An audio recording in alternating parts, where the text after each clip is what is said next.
Chers amis et camarades, j'ai décidé de partager avec vous une recette selon laquelle je vais préparer le pain avec la farine de sarrasin.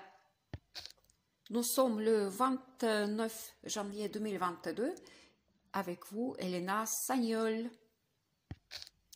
Il nous faudra 200 grammes de farine de sarrasin et 300 grammes de farine de blé. Tous les ingrédients et leur quantité, je vais noter aussi sous la vidéo. Je répète, 200 grammes de la farine de sarrasin, 300 grammes de farine de blé.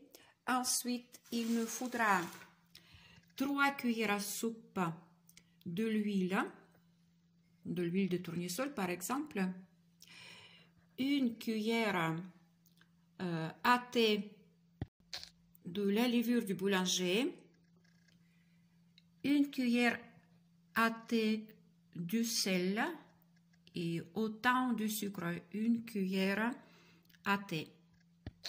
Il nous faudrait aussi 400 ml d'eau tiède. Je n'ai pas rempli encore pour ne pas que ça refroidisse en attendant que je mélange tous les ingrédients secs. J'ai mélangé déjà la farine de sarrasin et de blé. J'ajoute la levure du boulanger, du sucre, du sel. Je mélange tout cela.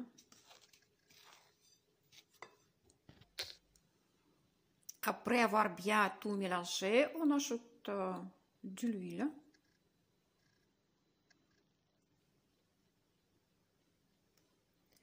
Et on peut aussi mélanger.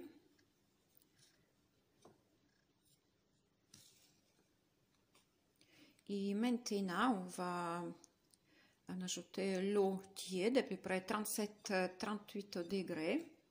On fait un petit creux. L'eau, on va ajouter tout doucement.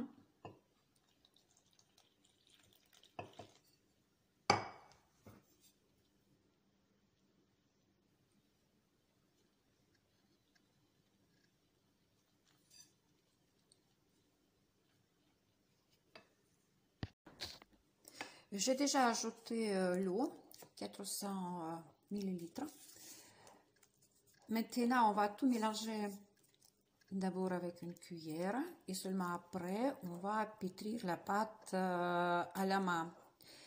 Si vous voyez que votre pâte est assez liquide, c'est difficile à la pétrir, vous pouvez en ajouter de la farine parce que la qualité de la farine souvent est différente, surtout l'humidité de la farine est différente.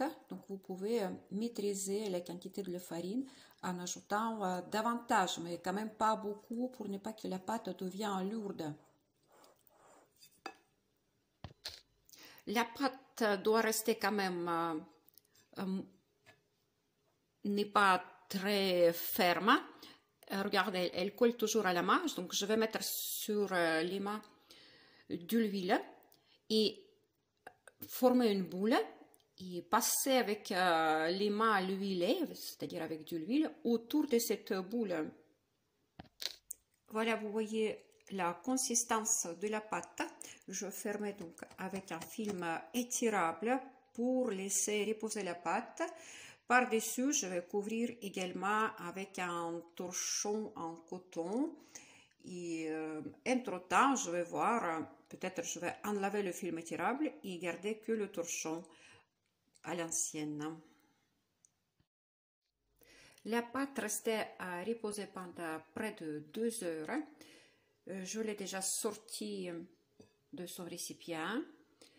Je l'ai un tout petit peu saupoudré avec la farine, pétri aussi vraiment un peu, départagé en 2 parties.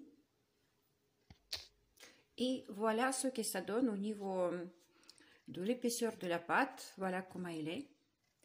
Vous pouvez former ces deux morceaux autant que vous souhaitez, forme ronde ou forme du brick, et laisser encore reposer pour 45 minutes. J'ai déjà préparé le plat, le papier de cuisson, et j'ai mis un tout petit peu d'huile. C'est bien ici que je vais poser mes deux morceaux. Je vais couvrir avec un torchon en coton et laisser reposer, comme je disais, pour 45 minutes. Avant de couvrir avec un torchon et laisser reposer la pâte, je viens de faire la découpe à peu près d'1 centimètre de profondeur. Voilà ce que ça donne au bout de 40 minutes de repos. En même temps, je viens de percer les petits creux.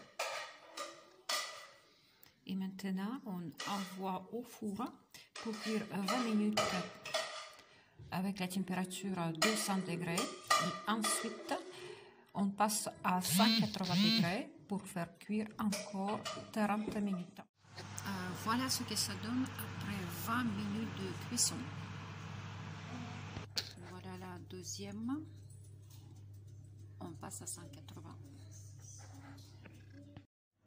Voilà, la cuisson est terminée. Je vais maintenant couvrir avec le torchon pour laisser refroidir. Et voilà ce que ça donne après la cuisson. Regardez de plus près la texture. Voilà.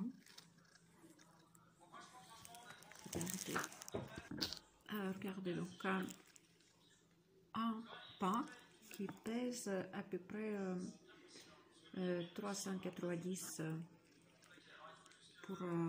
pour ce pain. Celui-là peut-être quelques grammes plus près va peser.